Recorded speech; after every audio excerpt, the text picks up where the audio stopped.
Hey guys, Redneck Gamer, back for another Battlefield 1 video. Gonna explain exactly what update 1.08 did. Man, we got a lot of cool features here that they added in.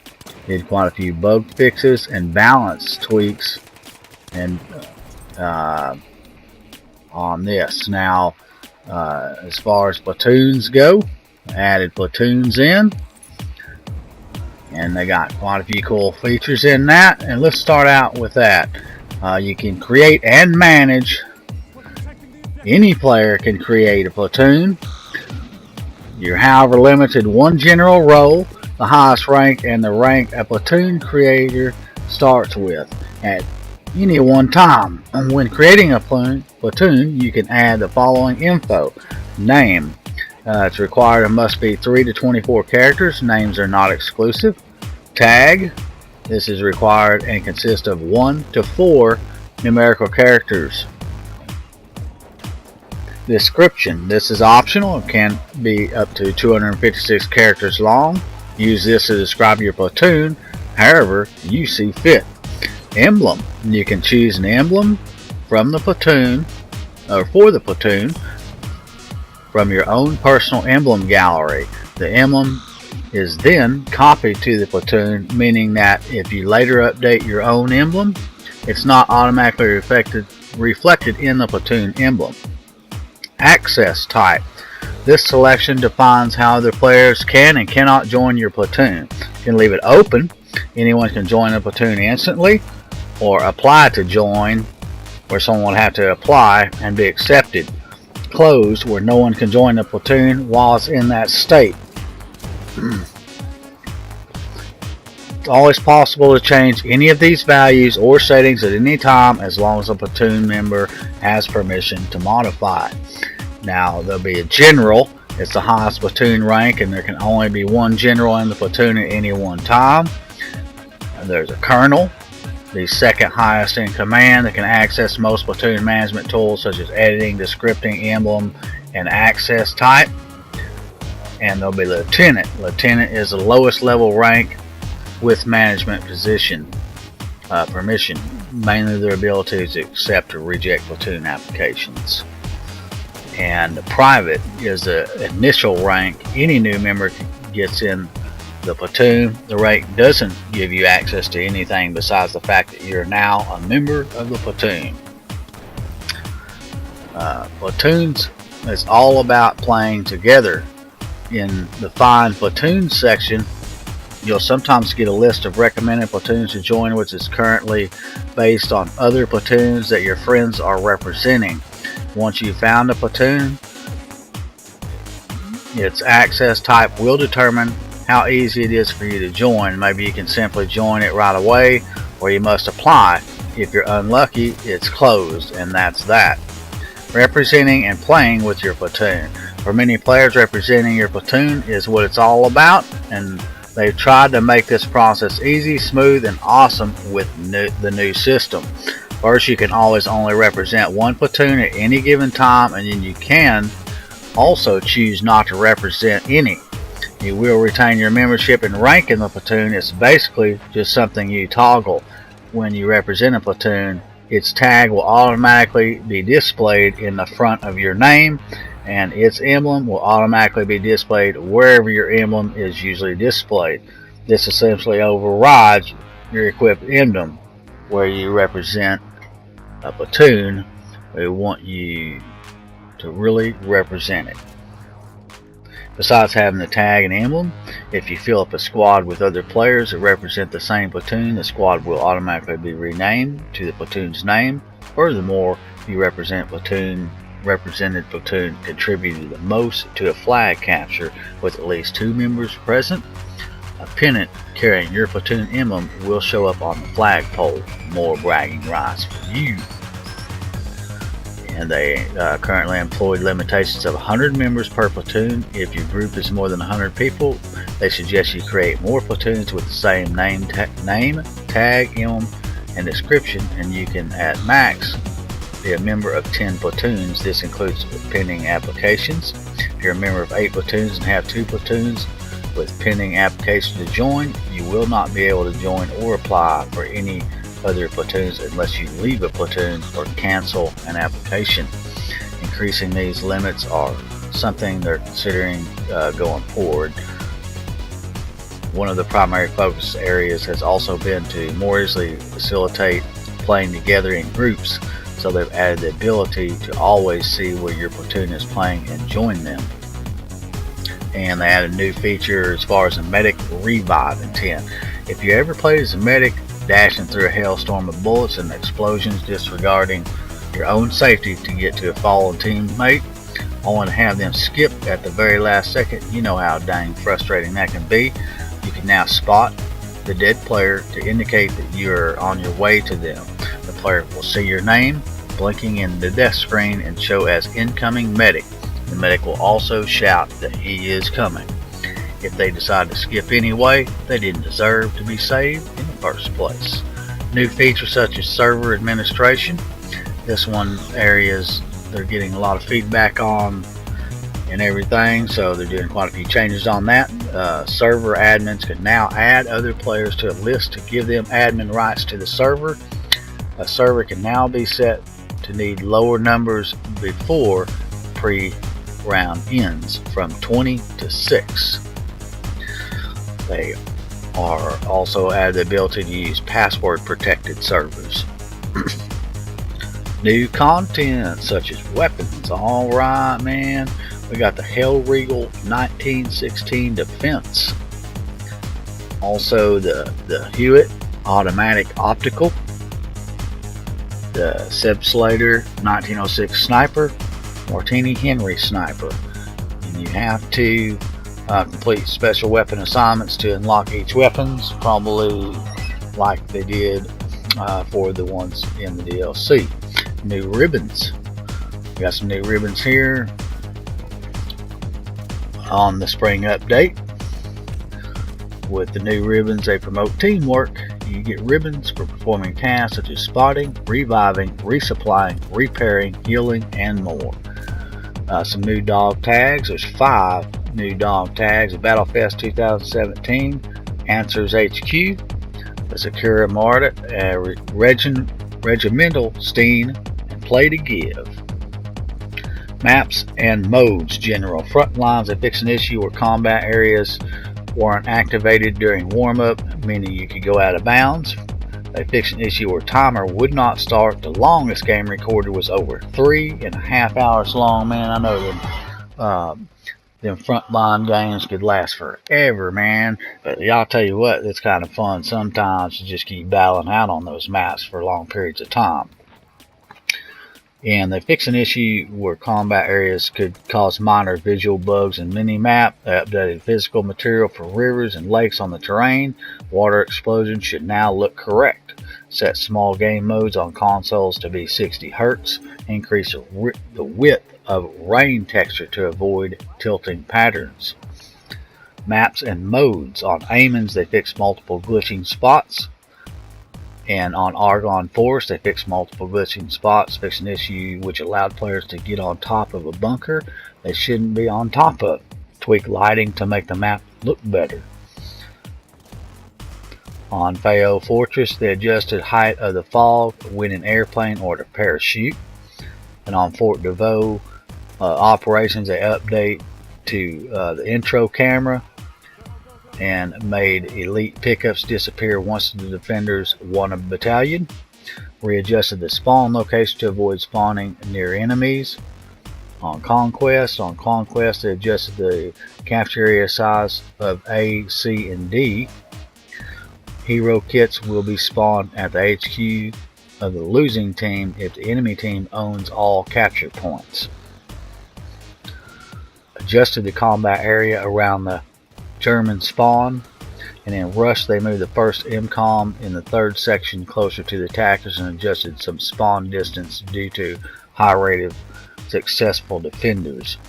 In Rush they adjusted the spawn locations for better balance, added additional cover in 3rd sector, reduced the bloom scale for the customization screen, fixed an issue where players were able to access unintended area, fix an issue with an invisible collision in the corridor, fix an issue where players could not be revived on top of drainage systems, and they fixed an issue where climbing the bridge would sometimes not work, fixed an issue where players could climb on top of the fort, and fixed an issue in lighten rendering on some pipes.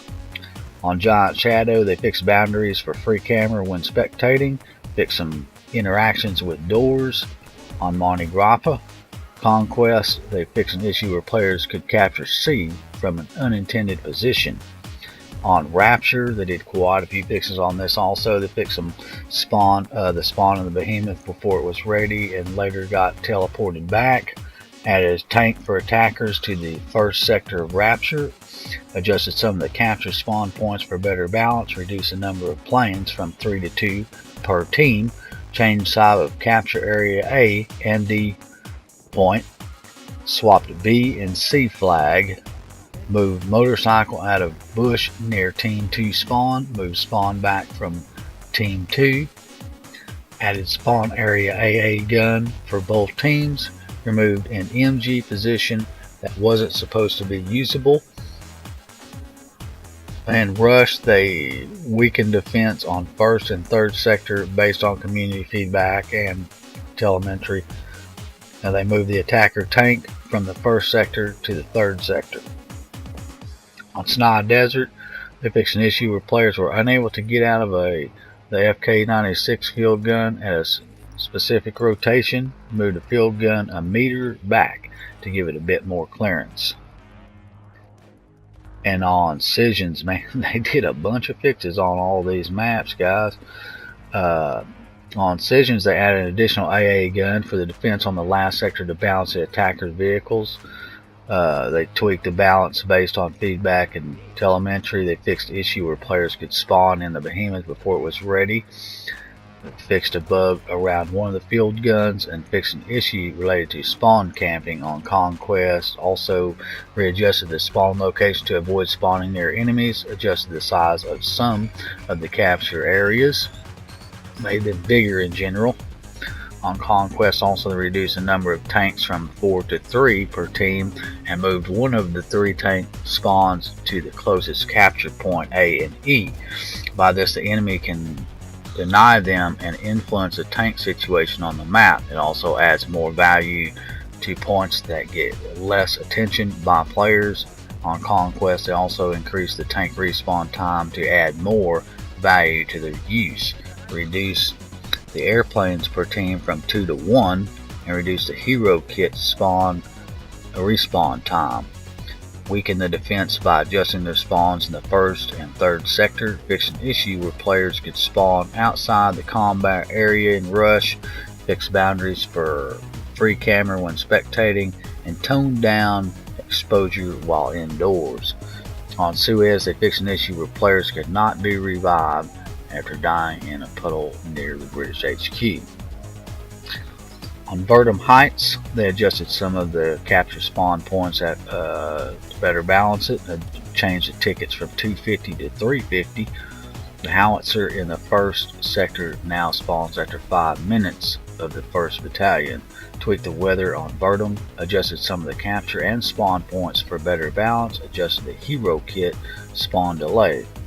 Now weapons and gadgets, they did fix all sniper rifles to have separate cocking pieces.